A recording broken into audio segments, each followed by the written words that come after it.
नमस्कार दोस्तों। आज मैं आपको पढ़ाने वाला हूं ओपन स्कूल के हिंदी विषय का पहला अध्याय। लेकिन इस अध्याय को शुरू करने से पहले मैं आपको अपने बारे में थोड़ा सा परिचय दे दूं। मेरा नाम है जितेंद्र कुमार और मैं पिछले 15 सालों से ओपन स्कूल के बच्चों को कोचिंग क्लासेस दे रहा हूं। ये तो मुझे अब मौका मिला है कि अपनी वीडियो को रिकॉर्ड करके यूट्यूब के माध्यम से मैं उन बच्चों तक भी अपनी बात को पहुंचा सकूं जिन बच्चों को बहुत ज्यादा जरूरत है। अगर आप भी उनमें से एक हैं तो आपसे गुजारिश है कि आप मुझे इस वीडियो में शुरू से लेकर आखिर तक जरूर सुनें। मैं ऐसा इसलिए कह रहा हूं ताकि इस पाठ से संबंधित जितने भी प्रश्न आपके एग्जाम में पूछे जाते हैं उनका जवाब आप बखूबी दे पाओ। ना कि मैं आपको इसलिए कह रहा हूं कि आप मुझे शुरू से लेकर एंड तक सुनो कि मेरे सब्सक्राइबर बढ़ जाए, मेरा वॉच टाइम बढ़ जाए, मेरा लाइक्स बढ़ जाए। नहीं, मुझे इन सबसे मतलब नहीं रहा। क्योंकि ऐसा मैं अपनी वीडियो में पहले बोला करता था, लेकिन उसमें हुआ कुछ नहीं। 15-20 दिन में जाके मेरा एक सब्सक्राइबर बढ़ता था, 2-4 लाइक्स मिल जाते थे, वो भी मेरे अपने लोगों के। लेकिन मेरा जो मकसद है ना, मैं उसे भूल गया था। लेकिन मैं आज जिस मकसद से ये वीडियो रिकॉर्ड करके यूट्यूब पर मैं अपलोड कर रहा हूं उसके पीछे सिर्फ यही कारण है कि मैं ज्यादा से ज्यादा ओपन स्कूल के उन बच्चों को वो चीज देना चाहता हूं जो मैंने 15 सालों में जो अनुभव किया है। अपने अनुभव से जो कुछ मैंने अभी तक देखा कि कैसे कैसे प्रश्न बच्चों के एग्जाम में पूछे जाते हैं, और इस पाठ को पढ़ाने के बाद जितने भी प्रश्न आपसे पूछे जाएंगे उनका जवाब मैं नहीं दूंगा, आप खुद देंगे। लेकिन आप उन प्रश्नों के जवाब दे कैसे पाएंगे, उसके लिए आपको मुझे शुरू से लेकर आखिर तक सुनना जरूर पड़ेगा। अगर आप तैयार हैं तो चलिए शुरू करता हूं, और बने रहना मेरे साथ शुरू से लेकर आखिरी तक। इस चैप्टर को मैं इतने रोमांचक तरीके से पढ़ाऊंगा कि जीवन में कभी दोबारा ये विषय ना तो आपको पढ़ने की जरूरत पड़ेगी, हिंदी विषय। और हिंदी विषय के अंदर जितने भी आपके चैप्टर हैं, कोई भी चैप्टर आपको दोबारा पढ़ने की जरूरत नहीं पड़ेगी, और उनसे पूछे गए सभी प्रश्नों का जवाब आप बहुत अच्छे से दे पाएंगे। तो चलिए शुरू करते हैं। जैसा कि आपके हिंदी विषय के अंदर जो पहला चैप्टर है आपका, वो है बहादुर। बहादुर जो चैप्टर है, सबसे पहले हम जान लेंगे कि आखिरकार इसका लेखक कौन है, कौन कौन से इस कहानी के अंदर पात्र हैं। क्योंकि ये जानने के बाद में स्टोरी को शुरू करके और आखिरी तक जब हम ले जाएंगे तो उसको समझना बहुत आसान होगा। इस पाठ के जो रचयिता हैं, रचयिता कह लो, लेखक कह लो, या कहानीकार कह लो, एक ही बात है। उनका नाम है अमरकांत। अमरकांत की बीवी है जिसका नाम है निर्मला, और उनका एक लड़का भी है जिसका नाम किशोर है। और यहां पर जो कहानीकार है, मतलब जो लेखक है, वो मध्यम वर्गीय परिवार से है। और इसमें कहानीकार ने अपनी निजी जीवन के बारे में ही बताया है। वहीं दूसरी तरफ एक और पात्र है जो कहानी का मुख्य किरदार है, जिसका नाम है बहादुर। और ये एक पहाड़ी नेपाली लड़का है। परिवार में सिर्फ दो ही लोग हैं, एक बहादुर और दूसरा उसकी माँ। उसके पिताजी सेना में थे जो शहीद हो चुके होते हैं। अब कहानी शुरू होती है कुछ इस तरीके से कि परिवार के अंदर बहादुर और उसकी माँ है। बहादुर जो है अपनी माँ का किसी भी काम में हाथ बटाता नहीं है, और वह पूरा दिन जंगलों के अंदर गुजार देता है। उसके पास में एक पोटली होती है जिसमें एक कागज की नाव होती है, रंग बिरंगे पत्थर होते हैं, एक ब्लेड होता है, और एक ताश की गड्डी होती है। उन्हीं के साथ वो खेलता रहता है। जंगल में कभी इस पेड़ पर चढ़ रहा है, कभी उस पेड़ पर चढ़ रहा है। वो कभी कभी तो ऐसा करता है कि घोंसलों के अंदर से अंडे निकाल लेता है, चिड़ियाओं के, पक्षियों के। और यही उसकी रोज की दिनचर्या रहती है। उसकी माँ उससे बड़ी परेशान है क्योंकि उसकी माँ चाहती है कि वो अपनी माँ के जितने भी वो काम करती है उसमें हाथ बटाए, लेकिन बहादुर ऐसा करता नहीं है। आपने अक्सर अपने आस पड़ोस में भी देखा हुआ ना, कुछ बच्चे ऐसे होते हैं, उनके घर के जो पेरेंट्स होते हैं बच्चों को बोलते हैं काम करने के लिए, लेकिन वो करते नहीं है। बहुत मक्कारी करते हैं ऐसे बच्चे। लेकिन अगर पड़ोसी को भी बोल दे तो फटाक से फर्क नहीं हो जाता है बच्चा। बताओ आंटी जी क्या लाना है, बताओ अंकल जी क्या लाना है। लेकिन बहादुर क्या है, कर ही नहीं रहा है। वो अपने पेरेंट्स का काम नहीं करते हैं बच्चे, पड़ोसियों का काम कर देंगे। लेकिन यहाँ बहादुर कैसा है, बहादुर ना पड़ोसी का काम कर रहा है ना अपनी माँ का कर रहा है, अपनी धुन में मस्त है। अब एक दिन क्या होता है, बहादुर की माँ बहादुर को बोलती है, ले भाई तू वैसे तो कुछ काम करता नहीं है, ले आज इस भैंस को जाके चरा ला। तो बहादुर कहता है ठीक है जी, लाओ चरा कर ले आता हूं। और भैंस को ले जाता है वो चराने के लिए, और जंगल में जाके भैंस से बात करता है। कहता है कि आज तू अंटे में आई है, मेरी माँ तुझे बहुत प्यार करती है और मुझे बहुत मारती है। क्या चक्कर है कि मेरी माँ तुझे इतना प्यार करती है और मुझे मारती है? चल, आज मैं सारी प्यार मोहब्बत निकालूंगा तेरी। और जंगल में वो एक मोटा सा कीकड़ का डंडा ढूंढ लेता है और उस भैंस की जो पिटाई करता है, जो पिटाई करता है, बस कहने लायक नहीं है। और भैंस बेचारी वहां से कराकर जो भागती है, वो नजारा ही कुछ अलग होता है। अब भैंस भागे तो भागे कहाँ? अच्छा, अब जानवरों को मालूम होता है, वो अपने मालिक के प्रति थोड़ा सा वफादार होता है, उनको मालूम होता है कि उसका मालिक इस समय कहाँ होगा। तो जंगल में, जब वो पहाड़, जो पहाड़ी क्षेत्र था, वहां से नीचे कुछ दूरी पर खेत थे जहां पर बहादुर की माँ काम कर रही होती है। वो बेचारा बेजुबान जानवर जो भैंस है, वो उसी तरफ भागती है। बहादुर की माँ उस भैंस को अपनी तरफ आते देख कहती है कि भाई, ये बेजुबान जानवर बेचारा इतनी तेज मेरी तरफ दौड़ा चला आ रहा है, आखिरकार ऐसी क्या वजह हो गई? तो वो सोचती है जरूर इसको बहादुर ने मारा होगा। अब जितना वो सोचती है, उससे ज्यादा वो बहादुर की पिटाई कर देती है और उसे जंगल में ही कराता हुआ छोड़कर घर वापस आ जाती है। अब बहादुर क्या है, अपनी मां से इतना नाराज हो जाता है, इतना चिढ़ जाता है कि वो घर नहीं आता, वो पूरी रात जंगल में ही गुजार देता है। और वहीं दूसरी तरफ अगर हम बात करें लेखक की निजी जिंदगी की, तो लेखक की जो बीवी है निर्मला, वो बहुत ज्यादा बीमार रहती है और दोनों जून बस यही रट लगाए रहती है सुबह शाम कि भैया मेरे लिए भी एक नौकर ले आओ। अब निर्मला के लिए नौकर रखना कई कारणों से बहुत ज्यादा आवश्यक हो जाता है। अब आवश्यक हो किस लिए जाता है? तो पहला कारण तो यही था कि उसकी तबीयत ज्यादा खराब रहती थी, वो घर के कामकाज को सही से कर नहीं पाती थी।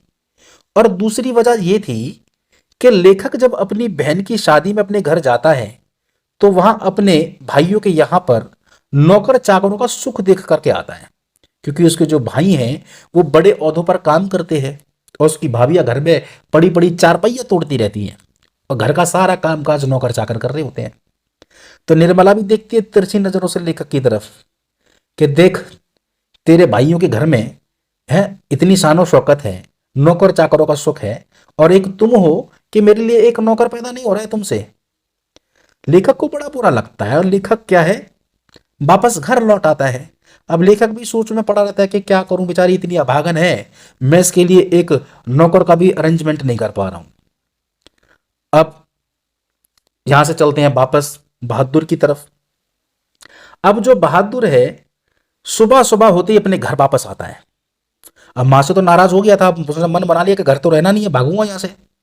कुछ बच्चे सलमान खान बन जाते हैं ना, एक बार कमेंट कर लिए तो फिर अपने बाप की भी नहीं सुनते। उसी में से था ये बहादुर भी। वो चुपचाप चोरी से घुसता है रसोई घर के अंदर, और वहां पर एक घी की हंडिया रखी होती है जिसमें से वो 2 रुपए चुरा लेता है और 2 रुपए चुराकर सीधा भागता है बस अड्डे की तरफ और बैठ जाता है गोरखपुर जाने वाली बस में, जहां पर उसकी मुलाकात लेखक के साले से होती है।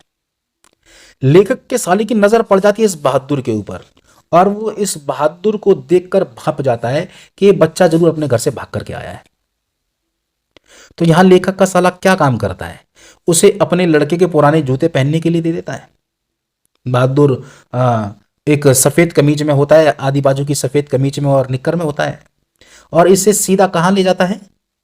निर्मला के यहां, यानी कि लेखक के घर ले जाता है, क्योंकि उसको भी पता था कि निर्मला जो उसकी बहन है, उसे बहुत आवश्यकता है नौकर की। तो उसे इसके अंदर दिख जाता है कि भाई ये बच्चा इधर उधर कहीं जाएगा तो इसका जीवन खराब हो जाएगा, है ना, उल्टे सीधे कामों में पड़ जाएगा। तो इससे अच्छा है कि मैं इसे वहां ले जाऊं जहां पर इसकी अच्छे से देखभाल भी होती रहेगी और ये कामकाज भी करता रहेगा, कुछ ढंग सहूर सीख जाएगा। तो जैसे ही वो निर्मला के पास ले जाता है, निर्मला उसे देख करके चौंक जाती है और एक बार अपने भाई की तरफ देखती है और एक तरफ इस बहादुर की तरफ। तो लेखक का साला बताता है कि मैं उनके लिए नौकर लेकर आया हूं। अब घर में जो खुशी का माहौल है वो अपनी चरम सीमा पर पहुंच जाता है। इतनी खुशी होती है परिवार के सदस्यों को उसके आ जाने से कि मानो उन्हें कोई गड़ा हुआ खजाना मिल गया हो। आपने एक फिल्म देखी होगी, हीरो नंबर 1। एक बड़ा सा परिवार होता है जहां पर अ, एक नौकर की आवश्यकता होती है और गोविंदा वहां पर नौकर बन के जाता है। परिवार में कितना खुशी का माहौल रहता है, अरे नौकर आया, नौकर आया, नौकर आया। बिल्कुल इसी तरीके से खुशी का माहौल निर्मला के घर में भी हो जाता है। अब तो सभी के सभी जो सदस्य होते हैं वो बहादुर से बहादुर का ख्याल रखने लगते हैं, बहादुर क्या खाओगे, बहादुर तुम ये पहन लो, बहादुर यहाँ बैठो। हम्म? ऐसा माहौल घर के अंदर हो जाता है। जैसा कि पहली पहली बार जब किसी कुत्ता बिल्ली या जानवर को पालने पर जो खुशी मिलती है ना परिवार के सदस्यों को, सब उसको गोद में लेके उठाते रहते हैं, कभी कुछ खिलाते हैं, कभी कुछ खिलाते हैं, बिस्तर में भी सुला लेते हैं। तो इतनी मोहब्बत हो गई थी सब लोगों को बहादुर से, क्योंकि अब सबके कष्ट दूर होने वाले थे। बहादुर भी बड़ा खुश मिजाज लड़का था, और साथ ही साथ वो संवेदनशील भी था। संवेदनशील ये कह लो कि उसके ऊपर बातों का प्रभाव बहुत जल्दी होता था। वो उसे जब भी कोई बात लग जाती थी तो तुरंत उस पर प्रतिक्रिया जाहिर कर दिया करता था। तो इसलिए वो संवेदनशील भी है, और दिल खुश भी था। दिल खुश होने का मतलब अगर उसे कोई बात बुरी लग भी जाती थी तो फिर उसको जल्दी भूल भी जाया करता था, और फिर दोबारा से वो पहले जैसे हो जाया करता था। अच्छा, अब यहाँ क्या होता है कि गली मोहल्ले के कुछ बच्चे घर के आंगन में आ जाते हैं और बहादुर को देख करके छेड़खानियां करने लगते हैं। बहादुर से तरह तरह के सवाल करने लगते हैं। कहते हैं, ए तुमने छिपकली देखी है? क्या तुमने कभी शेर देखा है? अब बहादुर क्या था, वहां स्थानीय बच्चों से बिल्कुल अलग दिख रहा था, क्योंकि ये पहाड़ी लड़का था, नेपाली, नाक पिचकी हुई थी, आंख खिंची हुई थी छोटी छोटी। तो बच्चों को लगा शायद ये किसी दूसरे देश से आया है, और हो सकता है कि इसने छिपकली देखी हो ना देखी हो, शेर को पता नहीं है कुछ और बोलते हो। और बहादुर को देख करके मुस्कुराता है। अब जी परिवार के सदस्य उसे अंदर ले जाते हैं, और निर्मला उसे एक सांस में बहुत सारे उपदेश दे देती है कि देख भाई, जैसा हमारे घर के सभी सदस्य खाते पीते हैं ऐसा ही तुझे भी खाने पीने को देंगे, जिस तरीके से वो रहते हैं ऐसे हम तुझे भी रखेंगे। बस ईमानदारी से काम करना। आस पड़ोस गली मोहल्ले का कोई व्यक्ति अगर तुझसे बोलता है कि इधर आओ काम करने के लिए बुलाता है, तो अभी आता हूं ऐसा कहकर अंदर चले आना, दोबारा मत जाना। हमारी आदत उन लोगों की तरह नहीं है जो अपने नौकरों को तलते भूनते हैं। ये बात निर्मला बहादुर को समझा देती है। बहादुर कहता है, ठीक है माता जी, अगर मुझे कोई बुलाएगा तो मैं नहीं जाऊंगा, बल्कि ये कहकर अंदर आ जाऊंगा कि अभी आता हूं। अब परिवार के अंदर एक सदस्य और था जिसका नाम था किशोर। ये थोड़ा सा शानो शौकत का बड़ा कायल था। तो किशोर क्या करता है, बहादुर को बुलाता है और उसे समझा देता है कि देख बे, सबसे पहले मेरा काम होना चाहिए, एक काम भी अगर छूटा तो मारते मारते हुलिया टाइट कर दूंगा। बहादुर कहता है, भाई साहब, इस परिवार के अंदर बस इसी बंदे से बच के रहना है। ये बंदा बड़ा खतरनाक है, क्योंकि जैसा डायलॉग इसने मारा है ना, तो डायलॉग के हिसाब से पटाई कितनी करेगा अगर इसका मैंने काम अगर एक भी छोड़ दिया तो। कहता ठीक है भैया जी, किसी का काम हो ना हो आपका काम मैं सबसे पहले कर दूंगा। कहता बस ध्यान में रखना। अब रात में क्या होता है, जब उसे सोने के लिए एक कमरा दे दिया जाता है, उस पर एक टूटी सी चारपाई होती है जिस पर अपनी दरी बिछाकर वो सो जाता है। उसके पास में जो भी पोटली में खिलौने होते हैं, जैसे कि कागज की नाव है, एक ब्लेड है, रंग बिरंगे पत्थर हैं, ताश की गड्डी है, उसमें एक नेपाली टोपी भी होती है उसकी। वो बस उसको पहनता है और सारा सामान उसके बिस्तर पर सज जाता है और नेपाली गाना गुनगुनाने लगता है। परिवार के सदस्यों को हालांकि वो गाना समझ में तो आता नहीं है, लेकिन उसकी धुन इतनी मधुर होती है कि उससे रोज रोज वो फरमाइश करते हैं नेपाली गाना गाने की। अब जैसे ही सुबह होती है तो लेखक उससे फरमाइश करता है कि बहादुर जाओ मेरे लिए नीम की दातुन ले आओ। बहादुर नीम के पेड़ पर बड़ी तेजी से चढ़ता है और पड़ी तक पहुंच जाता है और वहां से दातुन तोड़कर नीचे ले आता है। जब इस दृश्य को निर्मला देख रही होती है तो निर्मला कहती है, अरे रीछ बंदर की औलाद है क्या, एकदम से पुलाई तक चढ़ गया, अगर गिर गया तो लेने के देने पड़ जाएंगे। कहता है कि नहीं माता जी, मैं तो पहाड़ी लड़का हूं, ये तो मेरा रोज का काम है। वेज आप चढ़ने की बात कर रही हो, मैं तो पूरी पूरी रात जंगलों में पेड़ के ऊपर सो जाया करता था, आप टेंशन ना लो। कहते हैं यहां पर नहीं चलेगा ये सब, टेंशन ना लो, गिर का तो टेंशन हमें हो जाएगी, तेरा क्या है। तो जी वो बहादुर क्या है कि निर्मला को काम करने नहीं देता, क्योंकि तबीयत खराब रहती है। तो जब भी वो निर्मला को काम करते हुए देखता है, बोलता है कि माता जी काम मत करो नहीं तो तबीयत बिगड़ जाएगा। और जब भी निर्मला के दवाई खाने का समय होता था तो दवाई का डिब्बा लेके निर्मला के पास पहुंच जाया करता था, बोलता था माता जी ये लो दवाई, आपका दवाई खाने का समय हो गया है। घर में चाहे वो झाड़ू पोछा करने का काम हो, बर्तन मांजने का काम हो, कपड़े धोने का काम हो, या बाकी और अन्य काम हो, सभी काम बहादुर दौड़ भाग कर किया करता था। घर के सभी सदस्य आलसी हो चुके थे, किसी को कोई भी काम होता था बहादुर का आवाज लगाते थे। चारपाई पर बैठा हुआ है लड़का और रबड़ गिर गई उठा नहीं रहा है कम वक्त उसको। बहादुर का, ए बहादुर रबड़ उठाना, ए बहादुर पानी देना, ए बहादुर जूते पॉलिश करना, ए बहादुर ये काम करना, ए बहादुर वो काम करना, सारे काम बहादुर कर रहा है बेचारा। बस खाना बनाने का जो काम था वो निर्मला किया करती थी। अब एक दिन क्या हुआ कि किशोर ने बहादुर को बोला कि देख भाई, मेरी जो साइकिल है इसे साफ करके रख देना, और जा तेल ले आ, मेरी थोड़ी मालिश कर दे। तो बहादुर से किशोर क्या किया करता था, अपने शरीर पर मालिश करवाता था और मुक्की लगवाया करता था। अब बेचारा इतना सारा काम होता था उसके पास, वो उसकी साइकिल साफ करना भूल गया। अब जब साइकिल को साफ करना भूल गया तो किशोर ने देखा, अरे मेरी साइकिल तो साफ ही नहीं हुई। तो उसने बहादुर को बुलाया और उसकी पिटाई लगा दी, और साथ ही साथ उसको बोला सुअर का बच्चा, जो गाली उसके बाप को पड़ती थी। बहादुर को इस बात से क्रोध आ गया, गुस्सा हो गया बहादुर। तो बहादुर ने किशोर का काम करने से मना कर दिया, और जब शाम को लेखक लौटा तो उसने लेखक को बताया कि साहब, मैं भैया का काम नहीं करूंगा क्योंकि भैया ने मुझे गाली दी है।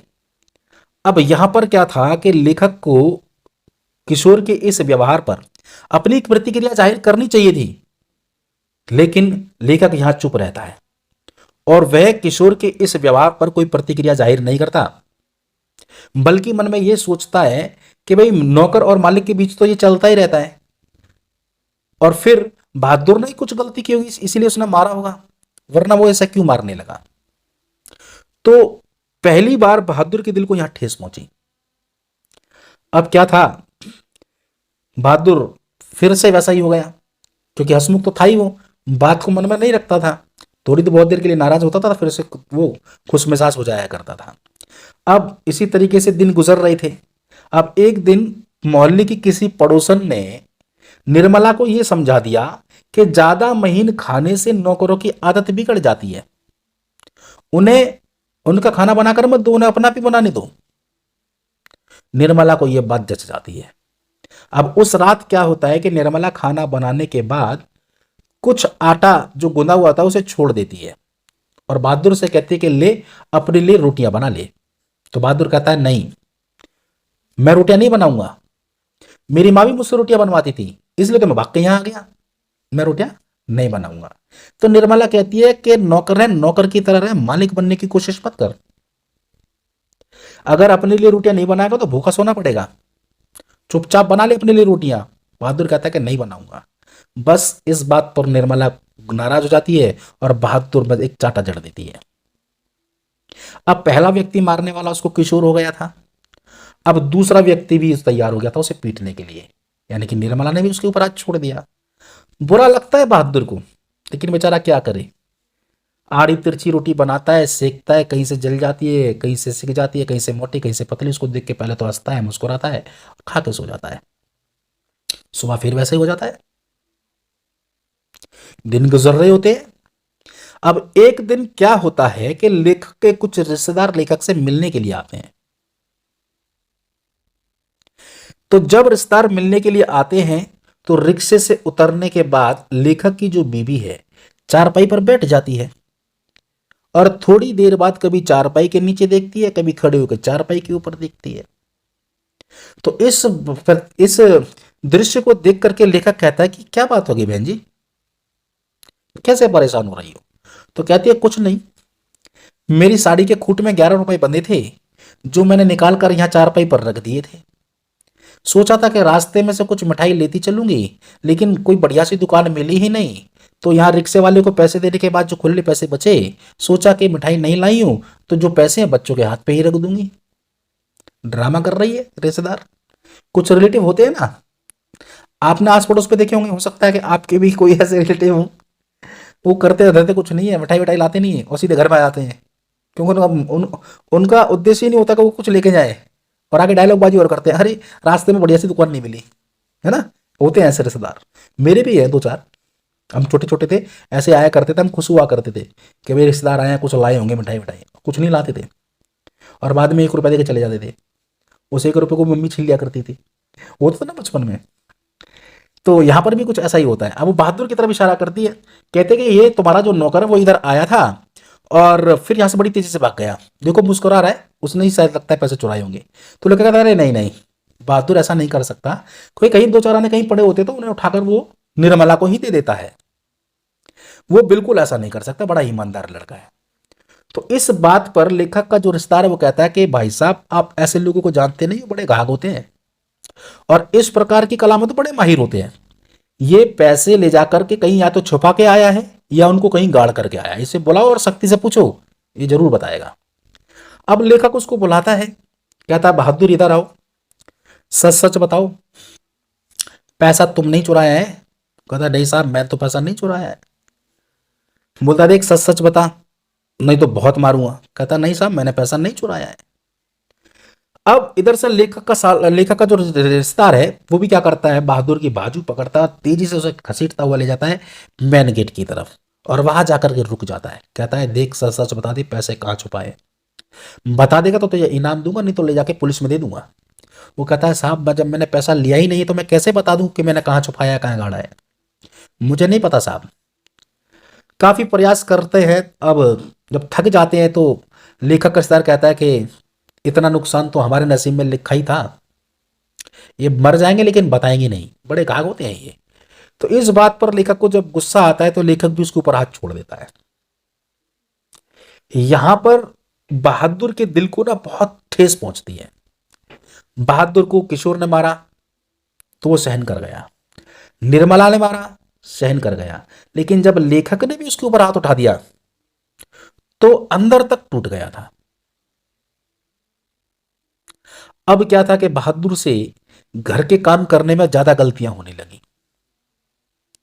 अब जब वो सुबह सुबह सिलबट्टा धोने के लिए लाया तो उससे हाथ से सिलबट्टा छूट गया और वो टूट गया। उसे लगा कि अब ये मुझे बहुत मारेंगे और वो घर छोड़कर भाग गया। जब शाम को लेखक वापस लौटकर आया तो वो देखता है कि घर में जहां तहां सामान वैसे ही पड़ा हुआ है और निर्मला सिर पे हाथ रख के बैठी हुई है। वो निर्मला से पूछता है क्या हुआ, तो निर्मला कहती है कि बहादुर भाग गया। लेखक कहता है, पूछता है उससे क्या कुछ चुरा के ले गया क्या? निर्मला कहती है कि नहीं, अगर कुछ चुरा कर ले जाता तो मुझे संतोष होता। बड़म्बना तो इस बात की है कि कुछ लेके ही नहीं गया, बल्कि अपनी पोटली भी यहीं छोड़ गया है जिसके अंदर कुछ नाव, जिसके अंदर एक कागज की नाव है, कुछ रंग बिरंगे पत्थर हैं, ब्लेड है और ताश की गड्डी है। वो अपना सामान भी लेकर के नहीं गया। और उधर से किशोर भी भाग करके चला आता है, कहता है मां मैंने बहादुर को हर जगह ढूंढा, वो मुझे कहीं नहीं मिला। अगर मुझे मिल जाता तो मैं उसे पकड़ लाता, उसे माफी मांग लेता और उसे कभी भविष्य में दोबारा नहीं पीटता। अब यहां पर परिवार के सदस्यों के पास और लेखक के पास सिवाय पछतावे की कुछ होता नहीं है। बीच में कुछ ऐसी भी घटना होती है जब निर्मला बहादुर से पूछ लेती है कि भाई जो तू ये पैसे कमा रहा है तनख्वाह के, इन पैसों का तू करेगा क्या? तो बहादुर निर्मला से कहता है कि मैं इन पैसों को अपनी माँ को भेज दूंगा। वो कहते तेरी माँ तो तुझे मारती थी, तू फिर भी अपनी माँ को ये पैसा भेजेगा? तो बहादुर निर्मला के इस प्रश्न पर क्या जवाब देता है? बहादुर कहता है कि माता जी माँ बाप का कर्जा तो जन्म भर भरा जाता है, तो मैं तो चीज ही क्या हूं, इसलिए पैसा मैं तो अपनी माँ को भेजूंगा। तो बहादुर के इस कथन से उसके कर्तव्य बोध का पता चलता है। बहादुर को अपने कर्तव्य बोध का पता चलता है कि माँ बाप का कर्जा तो जीवन भर भरा जाता है। औलाद अगर अपना शीश काट करके उनके चरणों में रख दे ना तो भी माँ बाप का कर्जा नहीं चुका सकती। तो इस तरीके से क्या है, यहां पर ये चैप्टर खत्म होता है। अब इस चैप्टर से देखो कैसे कैसे क्वेश्चन पूछे जा सकते हैं। 1 नंबर में भी क्वेश्चन पूछे जाते हैं, 3 नंबर में भी क्वेश्चन कभी कभी पूछ लिया जाता है, 2 नंबर में, और एमसीक्यू टाइप क्वेश्चन पूछ लिया जाएगा कि सुन बे सबसे पहले मेरा काम होना चाहिए, एक काम भी छूटा तो मारते मारते होलिया टाइट कर दूंगा। ये कथन किसका था? आपको 4 ऑप्शन दे दिए जाएंगे, बताइए। अब यहां पर ऑप्शन आए ना आए आप उसका जवाब बखूबी दे सकते हैं। किशोर था वो व्यक्ति जिसने बहादुर को ये कहा था कि सुन बे सबसे पहले मेरा काम होना चाहिए, एक काम भी छूटा तो मारते मारते हुलिया टाइट कर दूंगा। ज्यादा महीन खाने से नौकरों की आदत खराब हो जाती है, ये कथन किसका था? तो आपने अभी समझा ना कि भाई पड़ोसन थी जिसने ये बात निर्मला को बोली थी और निर्मला को बात समझ में आ गई थी, तो इसका राइट ऑप्शन हो जाएगा निर्मला। क्वेश्चन आ जाता है कि बहादुर कहानी के अंदर लेखक किस वर्ग का है? हमने शुरुआत में ही पढ़ लिया था कि कहानी के अंदर जो लेखक है वो मध्यम वर्ग का है। सवाल आ सकता है कि बहादुर कहानी के लेखक का नाम क्या है? आप बता देंगे कि कहानी के लेखक का नाम है अमरकांत। सवाल आ जाएगा कि बहादुर का पूरा नाम क्या था?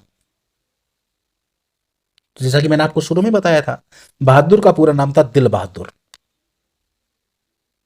इस तरीके से कुछ भी एमसीक्यू टाइप क्वेश्चन अगर बन के आते हैं इस स्टोरी से, तो आप अच्छे से उसका जवाब दे सकते हैं। कुछ आपके 1-2 नंबर में लिखने के लिए भी आ सकता है, तो आप वो भी जवाब दे सकते हैं। तो आशा करता हूं कि आपको अच्छे से ये चैप्टर समझ में आ गया होगा। मैं फिर से एक वीडियो और रिकॉर्ड करूंगा सेकंड चैप्टर की, फिर थर्ड, फोर्थ, इस तरीके से मैं पूरी सीरीज तैयार करूंगा। तो विदा लेता हूं मैं आप लोगों से और मिलता हूं अगली वीडियो में। तब तक के लिए जय हिंद।